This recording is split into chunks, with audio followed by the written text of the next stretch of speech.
Muy bien, fuerte aplauso para gloria de Dios. Muy bien, gloria a Dios. Vamos a hablar en esta noche del poder. Muchas veces hablamos del poder de la resurrección de Cristo, el poder de la vida de Cristo, pero hoy vamos a estudiar el poder de la muerte. O sea, en qué benefició la muerte de Jesús a nuestra salvación y a nuestra santificación. Así que quiero que vaya conmigo a Romanos 6, verso 7. Allí nos hemos quedado, Romanos 6, verso 7 en adelante. Y vamos a leer esa porción de versículos cortita, pero muy esencial. Yo traté de poder preparar el mensaje hasta el verso 14, pero va a ser muy difícil que lo logramos cubrir. Así que voy a llegar hasta el verso posiblemente 11, lo más que vamos a poder cubrir, porque está bien largo, ¿verdad? Esto, pero muy bonito. Romanos 6, verso 7. ¿Lo tenemos? Muy bien, vamos a leer esa porción de versículos del 7 al 11. La palabra de Dios dice así: porque el que ha muerto ha sido justificado del pecado, y si morimos con Cristo, creemos que también viviremos con Él, sabiendo que Cristo, habiendo resucitado de los muertos, ya no muere. La muerte no se enseñorea más de Él, porque en cuanto murió al pecado, murió una vez por todas, mas en cuanto vive, para Dios vive. Así también vosotros consideraos muertos al pecado, pero vivos para Dios en Cristo Jesús, Señor nuestro. Vamos a orar. Padre, te pedimos que bendigas esta palabra. Oramos, Señor, para que nos des las facultades, las capacidades para enfrentarnos al pecado y la muerte, de tal manera que podamos ser capaces de vivir una vida de santidad ante tus ojos. Te pedimos que nos ayudes, que nos des discernimiento, que nos des el gozo de tu salvación. En el nombre de Cristo Jesús. Amén y amén. Pueden tomar asiento, amados hermanos. Muy bien. Todo el capítulo 6, como lo hemos dicho anteriormente, trata de una primera etapa del concepto de santidad o santificación. La santificación tiene tres diferentes dimensiones. Yo voy a usar solo dos ahorita: la dimensión legal, jurídica, y la dimensión experimental. La dimensión, diga conmigo, dimensión legal. Diga conmigo, dimensión experimental. ¿Por qué se llaman estas cosas tan difíciles? Se los explico. Una cosa es lo que Jesús hizo en la cruz del Calvario, ¿verdad? Entonces, Él nos dio a nosotros las armas, nos dio las herramientas para nosotros tener una vida de santidad. Pero les voy a decir un problema que tenemos. En la práctica, la santificación no depende de tan siquiera, escuche bien, no depende solo de lo legal. Jesús nos dio todas las condiciones legales para que nosotros vivamos una vida de fe y una vida de santificación. Pero lamentablemente, si nosotros como creyentes no conocemos esas esferas, no conocemos las herramientas que Jesús nos ha dado, no podemos tener una vida de santidad práctica. Nuestra vida de santidad va a ser pobre, nuestra vida de santidad va a ser miserable, nuestra vida de santidad va a ser siempre dependiente del pecado, y muchas veces vamos a vivir en derrota humillante porque no somos capaces de entender las herramientas que Jesús nos dio en la cruz. Este texto está diseñado para que el creyente en Cristo Jesús pueda aplicar las herramientas que Jesús le dio en la cruz y que pueda tener una vida práctica de santidad. Esto me hace pensar en algo. Si bien es cierto, fíjese de que cuando nosotros estudiamos teología, yo me acuerdo que a mí me enseñaron que en el proceso de salvación hay etapas, ¿verdad? Primero está la santificación, la conversión, la regeneración. Entonces, pero cuando usted los ve en la pizarra y ve cada elemento de esos, usted pensaría que solamente usted acepta a Cristo y todo ya está dado, ¿verdad? Y no es así. Una cosa es profesar, aceptar a Jesús, pero en el proceso de aceptar a Jesús, yo tengo, hermano, que iniciar un proceso de conocimiento, un proceso de profundización en Cristo para ir madurando en la fe. Por eso, ¿Cómo se nota cuando una persona no ha iniciado ese proceso? Cuando no conoce las herramientas que el Señor le ha dado en la cruz. Cuando no hacemos, hermano, nosotros parte de nuestra vida, los elementos para tener una vida de santidad. Lo que le estoy queriendo decir es, usted no va a ser santo si usted no lo quiere ser. Usted no va a ser una persona más limpia de pecado si usted no lo busca.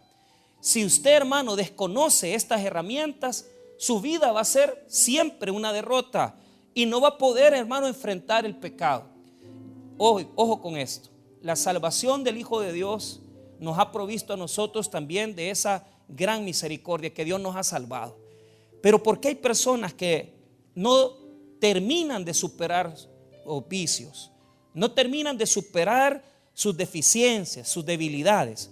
Respuesta: porque no terminan de conocer al Señor.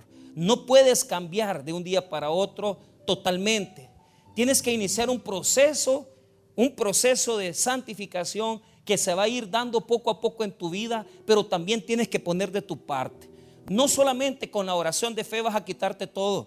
Tienes que esforzarte en aprender palabra, tienes que esforzarte en caminar y hacer de estas herramientas parte de tu vida. Entonces, por eso, Pablo, en 3 diferentes estadios del capítulo 6, verso 1 al 14, nos habla de cómo tenemos que apropiarnos. Y mira bien, nota que en el versículo 3, cuando está hablando que si acaso nosotros no sabemos esto, la pregunta que nos planteamos es si sí verdaderamente lo tenemos como conocimiento.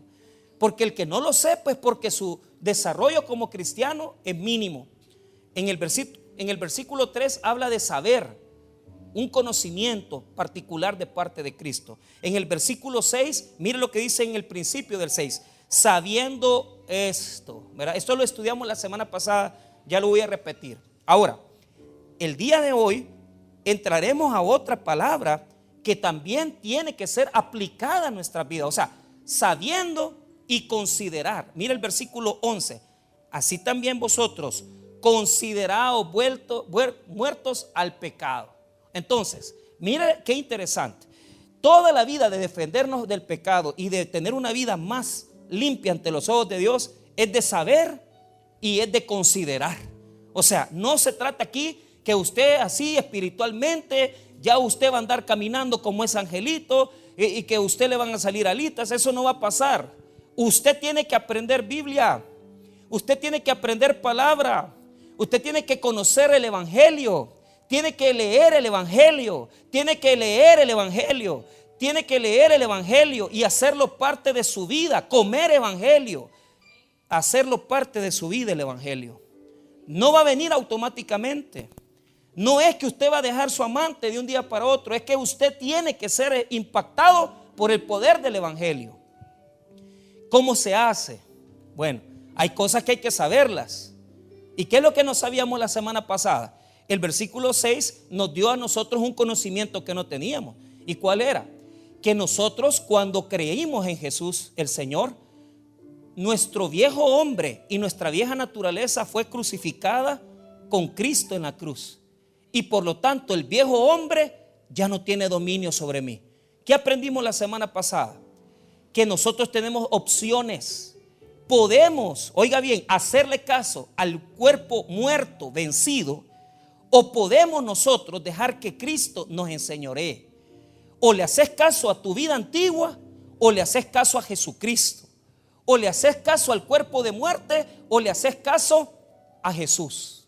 Pero es una opción. Por lo tanto, si tú caes, si tú te vas en el camino de desobedecer al Señor, no es porque Cristo no te dio la autoridad, es porque no sabes usar el poder que Jesús ha puesto en tu vida. Mira lo que dice el verso 6. Sabiendo esto, y esto es el conocimiento que aprendimos la semana pasada, que nuestro viejo hombre fue crucificado juntamente con él, para que el cuerpo del pecado sea destruido, a fin de que no sirvamos más al pecado. Entonces hay dos connotaciones. La primera, sabiendo esto. O sea, hay que saberlo. Diga conmigo, saberlo. O sea, apréndalo, úselo. Cuando esté frente al pecado, cuando esté frente a la tentación, use, le va a servir mucho en su vida práctica, diaria. Dios, Jesucristo, ya nos dio esta herramienta. ¿Y qué nos dice el verso 6? Que cuando ya Cristo murió en la cruz del Calvario y cuando yo creí en Jesús el Señor, mi vieja vida, mi viejo hombre fue crucificado con Él. Este viejo hombre tenía dominio sobre mí, pero hoy ya no tiene dominio sobre mí. ¿Por qué? Porque está crucificado. Por lo tanto, mi vieja naturaleza, mi antigua naturaleza no puede dominarme. Yo tengo que ser fuerte, tener carácter, llenarme de la palabra de Dios, asistirme del Espíritu Santo. Pero no es muy fuerte esto, hermano. Simplemente es de saber huir. Si usted sabe que no le puede hacer frente a la tentación, huya de ella. Si usted sabe que lo tienta el vicio, si usted sabe que lo tienta una mujer, si usted sabe que lo tienta una situación de robar, apártese. Pero usted tiene la opción, porque eso pertenece a su antiguo y viejo hombre. La palabra viejo es palaios, lo dijimos la semana pasada, desgastado por el pecado. A eso es a lo que usted le está haciendo caso. Al cuerpo que usted se desgastó para servirle al pecado. Y muchas veces este cuerpo tiene fuerzas, tiene una fuerza servil sobre nosotros, porque aunque ya no reina sobre nosotros, nos gusta servirle el cafecito, nos gusta servirle, ¿verdad?, un buen almuerzo, nos gusta servirle diferentes tipos de mañas. Hay personas aquí que ya están en Cristo Jesús, pero les gusta andarle sirviendo al cuerpo de muerte y les gusta andarle sirviendo al pecado. ¿Cómo le servimos un manjar al cuerpo de muerte? Comienza a ver pornografía en tus videos de YouTube. Comienza a dejar de leer la Biblia todos los días y comienza a presentarte en tu oficina y comienza a platicar con esa secretaria, con esa persona que tiene una vida matrimonial mala, y te vas a dar cuenta que poco a poco esa persona se va a ir abriendo a ti. Así es como le sirves manjares. Así es como le sirves manjares al cuerpo de muerte. Si ese cuerpo te sirvió para poder desgastarlo en el pecado, ¿por qué le haces caso si ya no tiene poder sobre ti? El que tiene poder sobre ti es el Rey, es Jesús. No es el cuerpo de muerte. Ahora, la palabra dice que ese cuerpo está destruido. Esa es la tercera palabra del versículo. La primera es sabiendo, la segunda es viejo hombre, mire bien, juntamente con él, para que el cuerpo del pecado sea destruido, a fin de que no sirvamos más al pecado. La palabra destruido, katargeo en griego, no quiere decir que ya no tiene, la palabra no fue una traducción feliz. La palabra lo que quiere decir es anulado, impotente. O sea, el cuerpo de pecado está destruido, está impotente. Él no tiene el poder para someterte. Él no tiene el poder para dominarte. Él no tiene el poder para humillarte. Pero si le haces caso es porque te gusta servirle a él manjares. No le sirvas al cuerpo de muerte. No le sirvas al cuerpo de muerte. Sírvele al Rey, sírvele al Señor. Las tres palabras claves de este texto, lo vuelvo a repetir, es sabiendo, que ya tendríamos que saber esto, que es una opción. 2, viejo hombre. Y 3, katargeo o destruido. La palabra destruido no quiere decir que ya no tiene, porque cualquiera dice que está destruido, ya no tiene fuerza sobre mí. ¿Cómo no?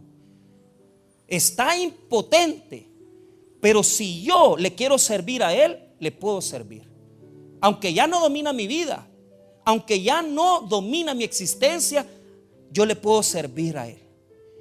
Si a mí se me presenta la tentación y yo caigo en ella, yo le voy a servir a ese cuerpo de muerte. Yo ya no tengo que servirle a esa vieja vida. Ahora, el verso 7, que es con el que iniciamos nuestro estudio de hoy, nos habla de ese poder definitivo, que no puede ese cuerpo de muerte, hermano, no puede ese cuerpo de muerte dominarme. Yo les dije la semana pasada que aquí hay personas que les gusta vivir con el cuerpo de muerte hasta agarrados de la mano, ¿va? Aunque el cuerpo está podrido, aunque el cuerpo ya está descompuesto, lo abrazan, le toman de la mano y le hacen caso a lo que el cuerpo de muerte les dice. No, mire lo que dice el 7 para que nos quede definitivamente claro.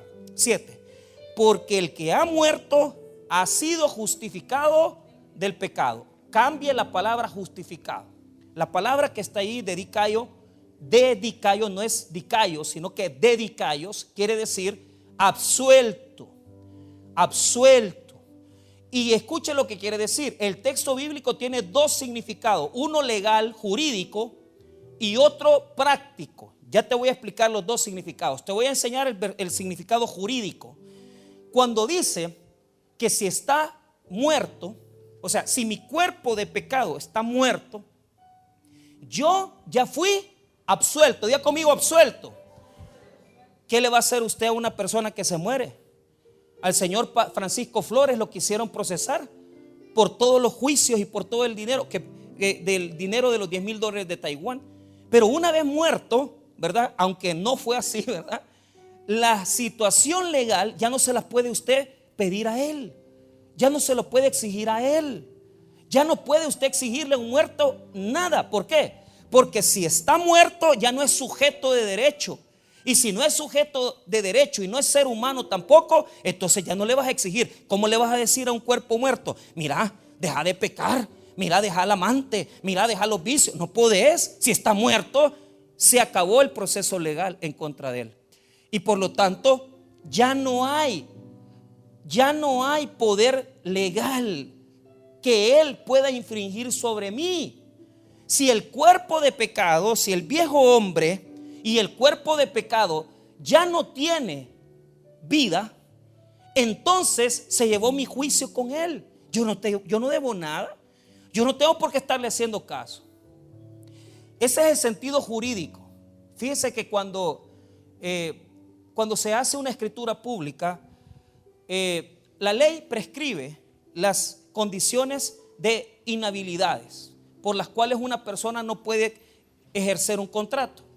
Hablemos de un par para que aprendamos. Número uno, una persona que sea menor de 18 años no puede comparecer, no puede entregar ni puede celebrar un contrato de nada porque es un menor de edad y lo inhabilita para poder contraer obligaciones. Por lo tanto, la persona que es menor de 18 años no puede dar ningún derecho, ni tampoco tiene ninguna capacidad para comprar y vender. Claro, en este país los muertos también se levantan en el día de elecciones, eso sí, ¿verdad? Porque aunque están muertos van a votar. Pero eso es lo único que hacen en El Salvador los muertos, votar, ¿verdad? Porque ocupan a veces, ¿verdad? El padrón viejo lo utilizan y utilizan los partidos políticos corruptos para poder mandar a la gente y los pone ahí como que han votado y la gente ya está muerta. Pero a eso me refiero. Legalmente hablando, una persona que tiene una condición como síndrome Down, una persona que no tiene todas sus capacidades, no puede otorgar un contrato. Entonces, si el cuerpo de muerte y el viejo hombre no pueden dar un contrato, entonces ¿para qué le haces caso? ¿Ah? ¿Para qué le haces caso? El cuerpo de muerte no te puede dar contrato. El cuerpo de muerte no te puede vender, no te puede imponer. Te puede decir, ven, puede conquistarte, puede enamorarte, pero tú no le tienes que hacer caso al cuerpo de muerte. Porque el cuerpo de muerte está muerto. Porque el viejo hombre está muerto y ha quedado crucificado al lado de Cristo y ya no tiene poder sobre mí. Ahora, les dije que tiene dos esferas el verso 7. Una esfera legal y una esfera práctica. Vaya, la legal es que como un cuerpo muerto ya no puede exigir nada. Ya no puede ejercer derechos sobre mí. Cuando estaba vivo me decía, vení. Usame, peca, ve a bailar conmigo, métete con esta persona, involúcrate con esa persona, miente, ofende a los demás. El viejo hombre tiene muchas connotaciones, pero vivo, él puede hacer todo eso, pero muerto no puede hacer nada. Y murió cuando yo creí en Jesucristo. Ahí murió, ahí morí yo. Ahí morí ese día que yo creí en Jesús, que yo me convertí a Jesús. Ahora, les dije que había una esfera práctica. ¿Cuál es la esfera práctica? La esfera práctica es, vaya, que si ya está enterrado el viejo hombre y que si el viejo hombre y el cuerpo de muerte ya no están vivos, sino que enterrados, entonces yo ya no lo puedo ocupar para hacer el mal. Aquí hay personas que se quieren poner el cuerpo otra vez, y ese es como que si el viejo hombre y el cuerpo de muerte están vivos, ¿verdad? Pero ¿cómo vos vas a volver a hacer lo mismo de antes? Ya no puedes disfrutar eso. Eso lo hacías cuando tú no conocías el evangelio. Pero si ya el cuerpo es de muerte y el cuerpo está muerto, ya no puede servirte más para hacer daño. Ya no puede servirte más para hacer la maldad. Ya no puede servirte para hacer lo que hacías antes. Porque si el cuerpo está muerto, es inútil. ¿Quién va a venir a tomar un cuerpo muerto para hacer algo malo? No puede ser. Si ya está muerto, ha salido de la esfera del mal. Y por lo tanto no nos sirve de nada. Vuelva a leer conmigo el verso 7 para que se le quede clara la idea. Mire, porque el que ha muerto ha sido absuelto. Ha sido absuelto del pecado. Entonces tiene esas dos esferas legales. La primera, la esfera legal, y la esfera práctica, dije yo. Muy bien, ¿qué dice el gran estudioso del evangelio de Lucas y de Romanos? Joseph Fitzmayer dice así, escuche, en el bautismo, o sea, cuando nosotros creemos en Jesús el Señor, cuando somos sumergidos en Él, oiga bien lo que dice Fitzmayer, muerte, se ha rematado la vieja condición y ha empezado una nueva. ¿Qué quiere decir? Mire bien, quiere decir que cuando yo creí en Cristo Jesús, el cuerpo de muerte ha quedado ahí. Es como darle un tiro de gracia. Y aunque yo quiera pecar, yo no puedo vivir pecando. ¿Por qué no puedo vivir pecando? Porque ya no tiene poder sobre mí. Le dimos un tiro de gracia al cuerpo. Le dimos un tiro de gracia a la vieja naturaleza. Y por lo tanto no puede dominarme. Cuando usted balea a una persona y lo asesina, ¿para qué le va a tirar un segundo tiro? ¿Para qué le va a dar un segundo tiro si ya está muerto? Pero esto me hace definir en mí que el cuerpo de muerte está totalmente condenado, está crucificado, está enterrado, y por lo tanto yo no le debo de hacer caso a él. Yo no tengo que hacerle caso al cuerpo de muerte. Estoy liberado. Yo ya no tengo por qué estar condenado. Yo ya no tengo por qué estar viviendo con el cuerpo de muerte y el cuerpo de pecado. Ahora, veamos el versículo 8. Note lo que dice. Y si morimos con Cristo, creemos que también viviremos con Él. Creemos que también viviremos con Él. Vaya. Entonces, ¿por qué no puedo pecar? No puedo pecar porque sabemos que el cuerpo de muerte y el viejo hombre están crucificados. Entonces, cuando a mí se me presenta la tentación, yo puedo elegir y decir si quiero hacerle caso al viejo hombre o quiero hacerle caso a Jesús el Señor. Entonces, el versículo 8 complementa la idea. ¿Por qué razón? Porque si estamos vivos en Cristo Jesús, porque ya nos resucitó, entonces yo no tengo por qué vivir en esa situación de muerte. Vean nuevamente el verso 8. Y si morimos con Cristo, vuelva a leer ahí, y si morimos con Cristo, creemos que también viviremos con Él. Entonces, la palabra clave ahí es, diga conmigo, creemos. Ahora, note esto, parece que está en una situación de futuro. Porque note eso, mire, dice, creemos que también viviremos con Él. Pero este texto en griego es un dativo instrumental. Los dativos instrumentales lo que significan es que se aplican al futuro, pero también en el presente inicia su funcionamiento. ¿Qué quiere decir eso? Que la traducción mejor, la mejor traducción puede ser viviremos con Él. No, pero note esto, pero que lo quiero que lo note bien. Vea bien, 8. Y si morimos con Cristo, creemos que también viviremos con Él. Entonces la mejor traducción es vivimos con Él. Diga conmigo, vivimos con Él. O sea, los efectos ya están siendo dados en este momento. Es un dativo instrumental. Yo ya estoy viviendo. Yo ya no estoy muerto en el pecado. Yo ya no estoy condenado en el pecado. Y por lo tanto, yo vivo en Cristo. Ya no vivo en la muerte, sino que vivo en Jesús, que está vivo. Los traductores de diferentes casas bíblicas y traductores, voy a leer dos para que noten cómo traducen creemos, porque es un acto de fe. O sea, yo tengo que tener una fe en que yo estoy viviendo en el poder de la vida de Jesús. Yo ya no estoy en la muerte. Si Él me quitó el cuerpo de muerte, si Él me quitó el viejo hombre, entonces ¿para qué estás viviendo en la antigua vida, caballero? ¿Por qué estás viviendo en la antigua vida, señorita? Si usted ya no tiene por qué vivir con ese cuerpo muerto, usted tiene vida y la tiene en Cristo. La Biblia dice así en estas dos traducciones. Primero traduzco de la Dios habla hoy, traducción que utiliza mucho la Iglesia Católica. Si nosotros hemos muerto con Cristo, confiamos, así traduce, confiamos, no dice creemos, confiamos en que también viviremos con Él.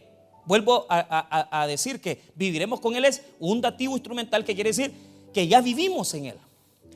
Vea lo que dice, no lo vea, sino que escúchelo. La NBI dice así: ahora bien, si hemos muerto con Cristo, confiemos, también traduce igual que la Dios habla hoy, que también viviremos con Él. Por lo tanto, yo ya no estoy en esa situación de vida. Yo estoy en un camino diferente. ¿Quiénes están en un camino diferente? No se escuchan. ¿Quiénes están en un camino diferente? Vaya, pero ese camino de vida es el que a mí me da dudas. Porque yo creo que aquí mucha gente no sabía que el viejo hombre está crucificado. Y yo creo que muchos no sabían que el cuerpo de pecado también está crucificado. Yo creo que aquí muchos, al contrario, le abrazan al cuerpo de pecado y aman al viejo hombre. O sea, lo abrazan porque no sabían, pero ya saben. Ahora, si ustedes van a hacer las cosas que antes hacían, pues ustedes tienen que saber una cosa: ustedes no están en la vida de Jesús. Todavía no han sido introducidos, no han sido sumergidos en Cristo. Porque aquella persona que ha sido sumergida en Cristo le duele el pecado. Aquella persona que ha sido sumergida en Cristo le arde en su corazón fallarle a Dios. Y esta situación que yo les estoy traduciendo del verso 8, que dice vivimos con Él, o sea, vivir con Jesús quiere decir que yo vivo en un proceso, diga conmigo proceso, que cada día voy acrecentando, cada día voy madurando, cada día voy mejorando mi forma de vivir. Yo te voy a decir algo. Yo creo que a mí Jesús, Dios, me perdonó muchas cosas cuando yo comencé a servirle a Él. Porque las cosas que yo hacía, bueno, ese corito se me aplica mucho a mí. Dice, las cosas que yo hacía ya no las hago más. Eso es cierto, pero solo para que tengas una idea.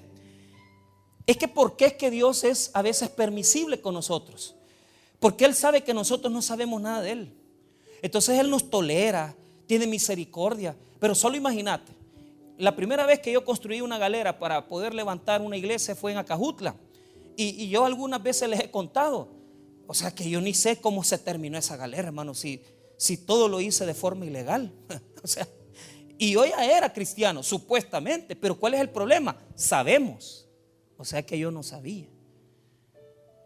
A mí, yo aprendí por ciertas amistades que las leyes se habían hecho para poder salirles adelante a las leyes, para burlarse de la ley. Y por mucho tiempo yo viví así, creyendo que yo me burlaba de la ley. Pero ¿sabes qué? Esa fue una de las cosas que me enseñó el viejo hombre. Porque si a mí me decían, mira, fíjate que esta notificación se va a entregar en tal lugar, ¿por qué no le pagas al notificador? Para que se retrase, para que se tarde. Esas cosas me las enseñaron personas que no eran correctas. Y usted tiene que saber cuando alguien lo ha contaminado con una enseñanza que no es correcta, que no es de Dios. Yo no pude distinguir, yo no sabía que era eso. Entonces note esto, yo le dije al constructor, mira, hagamos la galera, sí, pero no tenemos luz. Vos robate la luz del cable, pues si no está pasando por ahí, vos conectala, claro.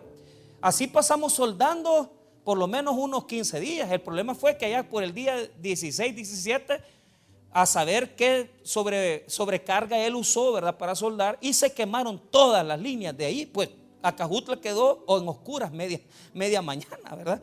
Porque el tabernáculo estaba construyendo una galera que no era correcto hacerlo así. O sea, tenés que buscar los medios legales. Pero yo había aprendido eso.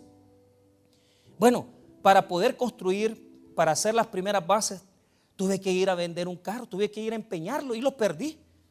Entonces uno dice, es que hice las cosas por medio de Dios. No, las hiciste de forma incorrecta, porque las hiciste con el viejo hombre.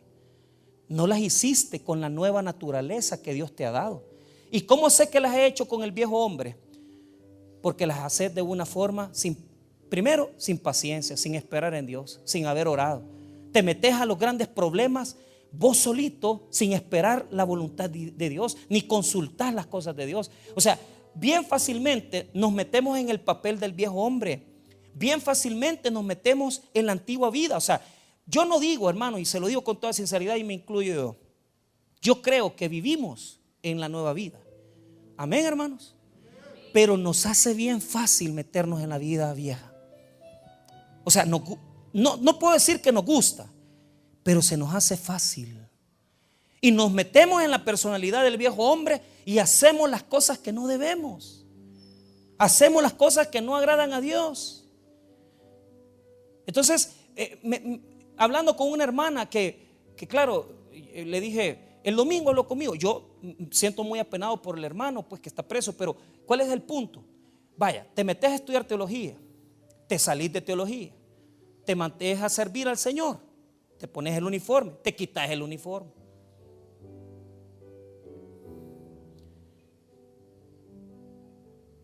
Y venís y te dan trabajo, un buen trabajo, donde te piden ser honesto porque sos cristiano y te robas el dinero. Entonces, ¿en qué vida estás viviendo? Estás en la vieja vida, estás en el viejo hombre.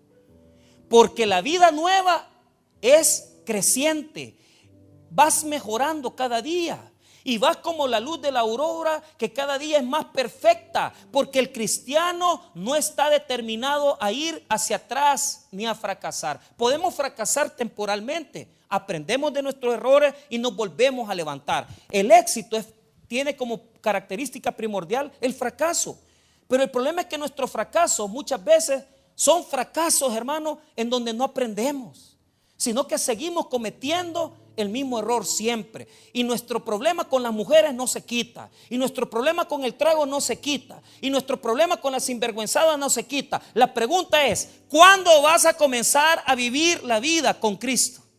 En progreso, en ascenso, en prosperidad, en bendición. ¿Cuándo vamos a comenzar? Esa es la pregunta. ¿Por qué?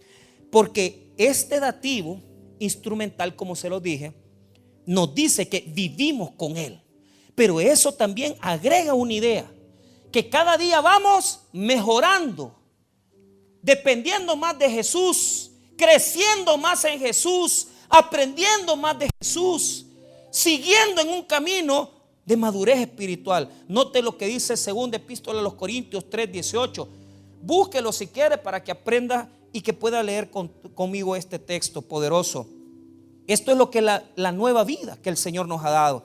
Segunda epístola a los Corintios, capítulo 3, versículo 18, dice así: por tanto, nosotros todos, mirando a cara descubierta como un espejo la gloria del Señor, somos transformados de gloria en gloria en la misma imagen como por el Espíritu del Señor. ¿Qué dice ahí? Que vamos siendo transformados. O sea, la vida nueva es una vida de transformación. Y vamos de gloria en gloria, no vamos de fracaso en fracaso, o de pecado en pecado, o de chambre en chambre, o de adulterio en adulterio. Somos transformados. Diga conmigo, transformados. Cuando yo leo la Biblia, el creer en Cristo Jesús demanda de una transformación espiritual, pero también demanda de una transformación mental. Por eso, en varios textos de la palabra dice: renovaos, renovaos. Renovaos. Vea conmigo Romanos 12:1 para que usted mismo lo vea. Romanos 12:1. Así que, hermanos, os ruego, Romanos 12:1, os ruego por las misericordias de Dios que presentéis vuestros cuerpos en sacrificio vivo, santo, agradable a Dios, que es vuestro culto racional. 2, no os conforméis a este siglo, sino transformaos por medio de la renovación de vuestro entendimiento, para que comprobéis cuál sea la buena voluntad de Dios, agradable y perfecta. Palabras claves. No os conforméis. ¿Sabe qué es conformarse?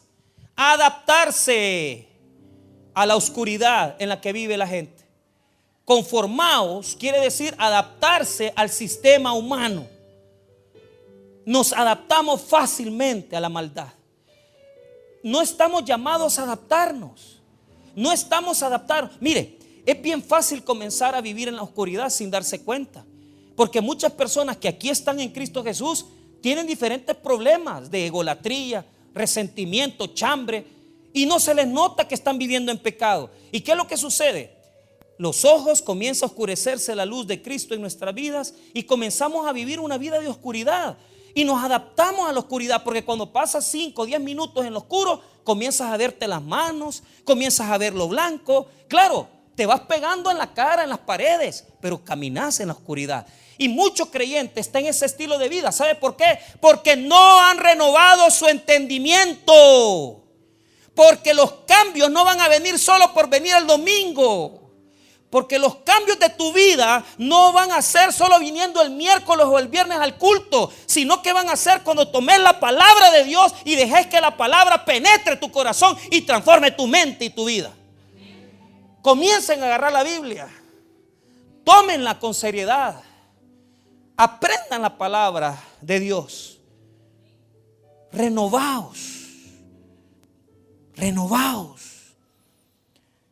bajo esa connotación de vuestro entendimiento, para que comprobéis cuál sea la buena voluntad de Dios, agradable y perfecta.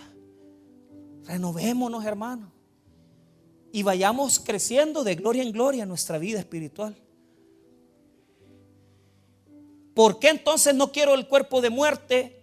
¿Y por qué no quiero el viejo hombre? Porque estoy caminando en vida nueva. Y mi vida nueva no me permite a mí meterme en la vida vieja, porque estoy siguiendo un camino de renovación espiritual y de transformación de vida. Y por lo tanto, como voy en el camino de transformación y renovación, yo no regreso a la basura ni regreso a mi pasado, porque Cristo ya me liberó de mi pasado. No regreses. Hay personas que les gusta sacar la bolsa de basura y les gusta escurgar ahí, y les gusta sacarle a la gente las cosas viejas también. Y mira que vos hiciste esto y vos hiciste lo otro. No, Señor, yo ya no camino ahí, men. Yo camino bajo un proceso de renovación y transformación del entendimiento y de mi vida. Y por lo tanto, yo ya no estoy atado al viejo hombre, sino que yo estoy atado a Cristo. Ya no estoy atado al viejo hombre. Cristo me ha liberado. Estoy atado a Jesús. Estoy atado al Señor. Mire ese versículo tan pequeño, pero que tanta enseñanza tiene. Vuelva conmigo a Romanos 6:8. Ya aprendimos que el cuerpo, el viejo hombre y el cuerpo de pecado están muertos. Ya no nos metamos en ese papel, por favor, hermanos. Ahora, 8. Y si morimos con Cristo, creemos que también vivimos con Él. Que quede claro, vivimos con Él. Y nuestra vida es de transformación, de progreso y de gloria en gloria. Amén, hermanos. Transformemos el entendimiento, comprendamos la palabra de Dios. Ahora cerramos un verso más, 9. Sabiendo, ahí está otra vez. Bueno, yo no sé si usted lo sabía. Yo sabía un poco, pero le voy a ser honesto, no sé mucho. Pero sabiendo, otra vez Pablo, volviendo a apelar al conocimiento del cristiano. Pero a mí se me hace nuevamente que muchos de nosotros no sabemos, incluyéndome yo. O sea, lo digo con sinceridad. Yo ya enseñé una vez Romanos. Esta es la segunda vez que enseño. Bien o mal no sé, pero he tratado de enseñar. Ahí no me meto. Pero vea, voy verso a verso, palabra a palabra, griego en griego. Yo creo que algo hemos sacado de todo. Ahora, vea el 9. Sabiendo que Cristo, habiendo resucitado de los muertos, ya no muere. La muerte no se enseñorea más de él. Entonces, esto es la función de Cristo en su muerte. ¿Por qué? ¿Cuál es la importancia y cuál es el poder de la muerte de Cristo? La muerte en el sepulcro se enseñoreó de Jesús. Eso es grave decirlo.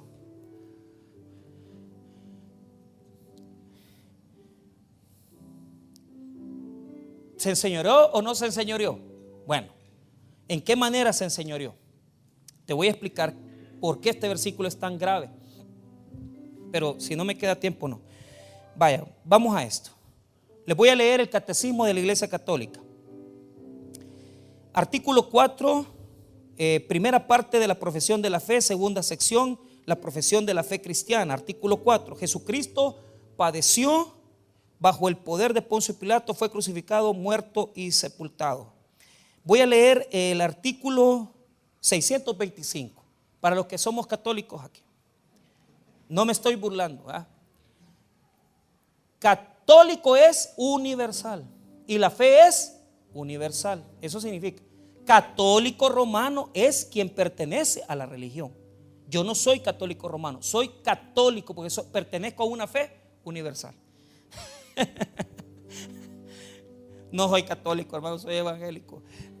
Pero por si, que mi pastor dice, no, católico es universal y que significa que todos pertenecemos a una fe en Cristo.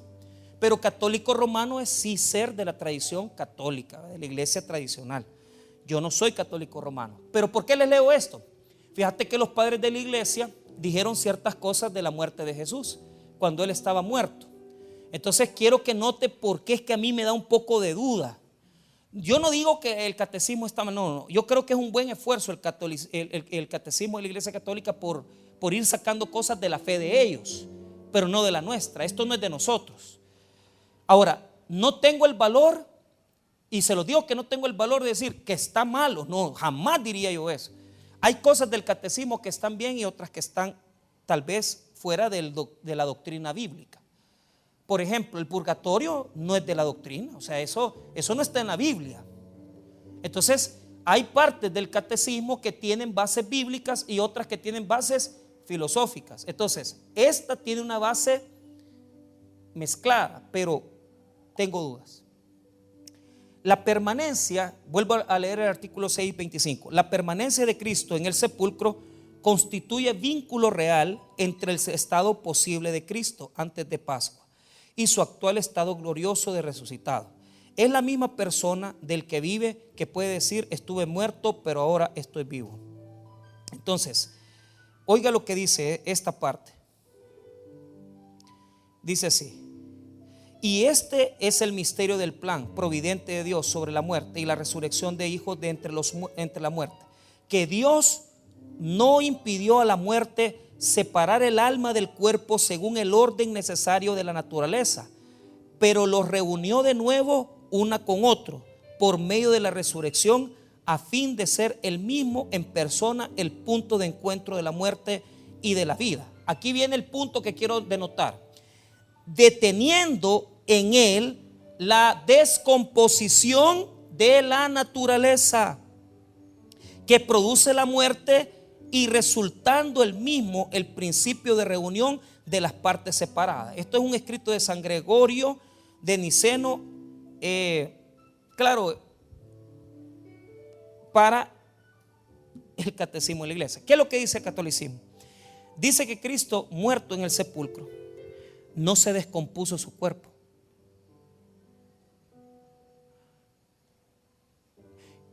Doctor Navarro, ¿cuál es la primera?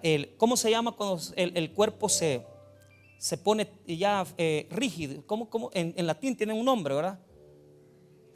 Rigidez, ¿verdad? Rigidez como tal.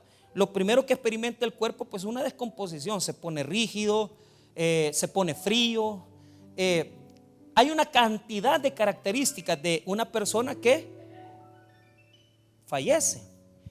Y cuando un cadáver queda en una posición determinada, si no se mueve a tiempo en lo que la sangre todavía está caliente, el cuerpo queda en una rigidez sin poder moverse. Entonces, en el catolicismo se piensa que el cuerpo de Cristo no tuvo ninguna de estas afecciones, porque al ser un ser divino, el Espíritu Santo no permitió que su cuerpo se descompusiera. ¿Cuánto tiempo pasó Jesús en el sepulcro? Que también es otra declaración que si se cuenta por horas no nos va a pegar, porque tiene una declaración del judaísmo, 3 días y 3 noches. Entonces a eso hay que aplicarle, ¿verdad?, su hebraísmo, porque no es que pasó así como nosotros contar, ¿va?, que 24 horas, porque si murió el viernes y resucitó el domingo, en nuestra forma de contar no fueron 3 días y 3 noches. Pero en el judaísmo sí se cuenta de otra forma, se cuenta por partes de día. Bastaba con que un pedazo del siguiente día se diera para que se dieran los 3 días y las 3 noches. Ahora, ¿por qué yo les leí el catecismo? Vuelva a leer el verso 9. Por eso les dije que era difícil y no íbamos a llegar lejos. Sabiendo que Cristo, habiendo resucitado de los muertos, ya no muere. La muerte no se enseñoreará más de él. O sea que la muerte se enseñoreó de Cristo por un momento. ¿Qué quiere decir eso? Que Jesús tuvo que morir por fuerza. ¿Y sabes por qué enfrentó eso él? Por amor a ti y a mí.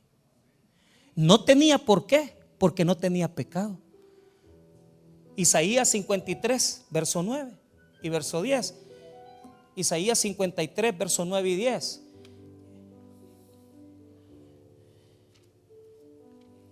Lo tenemos. Ahí vamos a ir viendo claridad. Y se dispuso con los impíos su sepultura, mas con los ricos fue en su muerte. Isaías 53, 9, amén. Esa es la profecía del siervo sufriente en Isaías 53. Los judíos no aceptan que es una profecía de Jesús. Nosotros sabemos que es una profecía aplicable a Cristo, porque todo el Salmo Isaías 53 se aplica a Jesús. Pero note el 9. Y se dispuso con los impíos su sepultura. Porque ¿con quiénes lo crucificaron? Con malhechores, uno a la derecha y uno a la izquierda. Mas con los ricos fue en su muerte. ¿Por qué? Porque lo metieron en un sepulcro de una persona con dinero, con mucha plata, ¿verdad? Aunque nunca hizo maldad ni hubo engaño en su boca. O sea, Jesús nunca pecó. Por eso la muerte le quedó como una mancha, no lo absorbió por completo, se quiso enseñorear de él totalmente. Se pudo haber descompuesto su cuerpo, se pudo haber descompuesto el cadáver, yo no lo sé, porque hay otro salmo que dice que no permitirás que vea corrupción.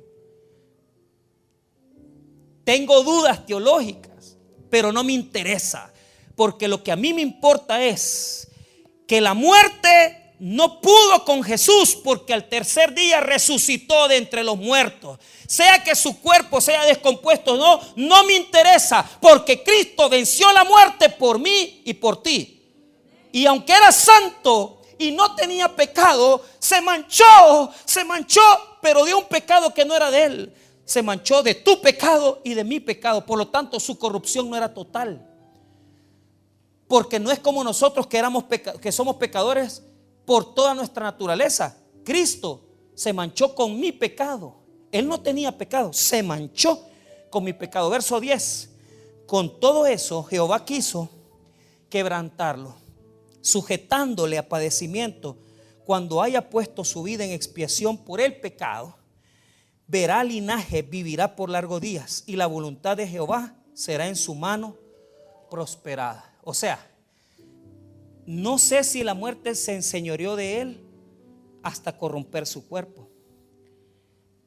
Pero que sí tuvo dominio la muerte un ratito sobre él, sí.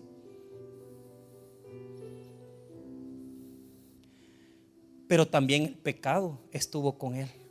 No porque él sea pecador, sino que porque lo manchó Dios con mi pecado. Lo manchó con mi pecado.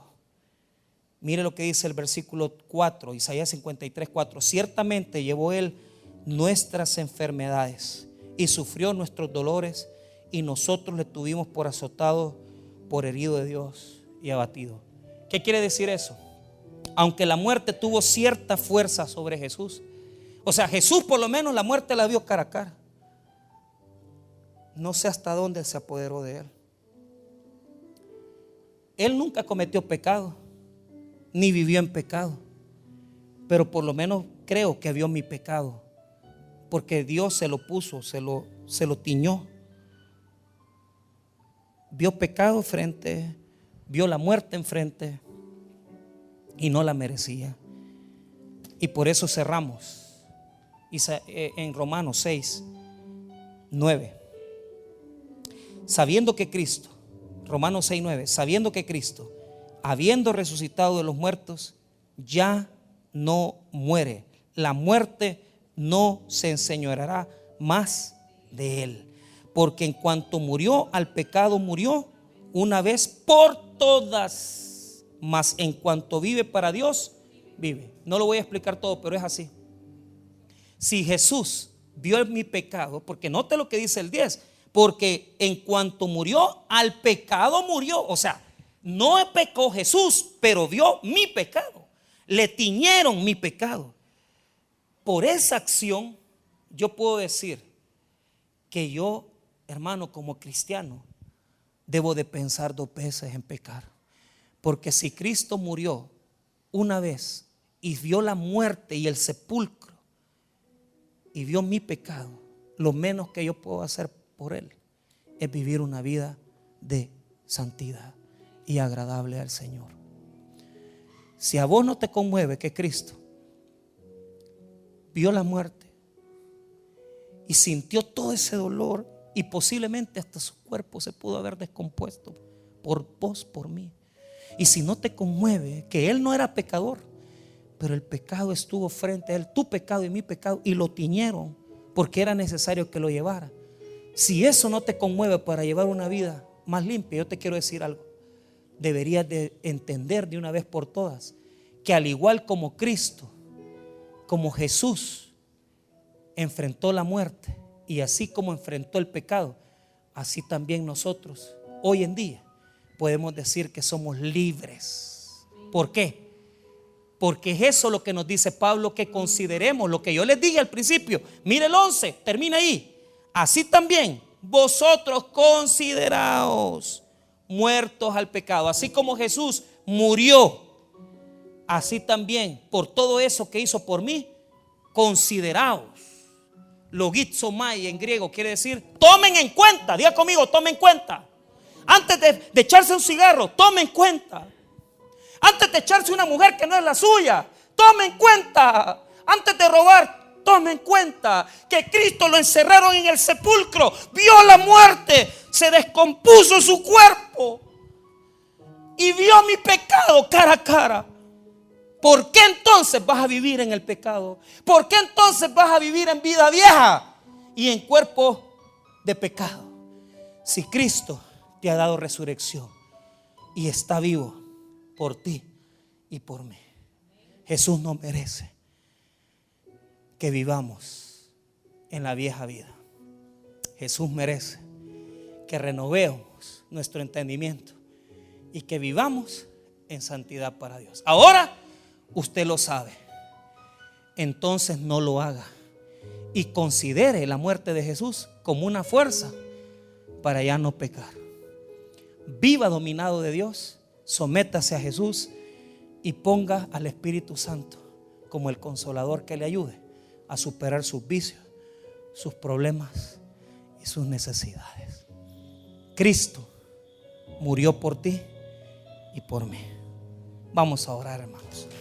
Padre, te damos gracias por tu palabra.